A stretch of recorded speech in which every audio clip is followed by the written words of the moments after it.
Allocate time, money, and resources to create a better world.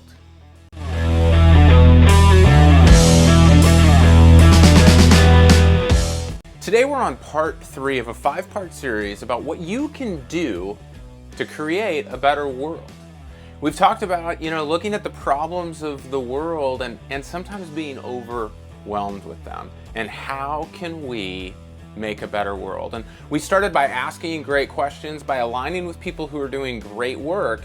Now we need to allocate some resources to it. We need to think through how much of our time, our money, and our resources, both tangible and intangible, are we willing to allocate toward this cause. Now this can always happen in our personal time, and we kind of know how to do that, how to volunteer at the city park on the weekend, or maybe go donate clothes or items to a cause, maybe even write a check to sponsor something. But as I work with insurance agents and real estate agents and other small business owners across the country, I found that they can get really creative about how they can allocate the resources of their business toward making change.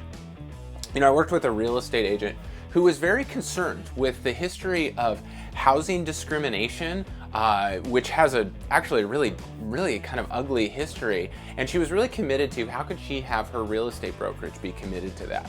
And so what she shared with me is they came up with a bus tour for agents within her brokerage and for clients who are interested here in the city of Portland, and they actually went for a tour of the different geographic points within the city that demonstrated the history of housing discrimination and segregation in the Portland area.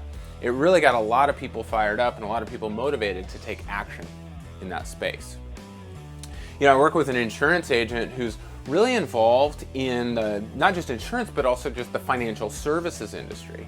And they had a real concern with financial literacy in underserved communities. And so they had some of their people get trained up on teaching financial literacy courses for kids and for families, and began to deploy that with their business. By aligning their business with their charitable work, they've been able to do some great things.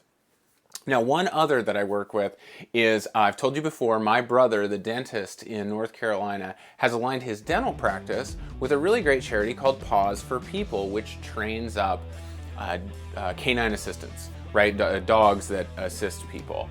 And their dental office has become a place not only to train dogs, but then also to provide people with care animals who maybe have anxiety around dentists. These are great and creative ways to allocate your time, your money, and your resources to the cause that you care about, and then allow that to get you into action, which we'll talk about next week. This is how you can be more productive at work, more present at home, and proactive in your community.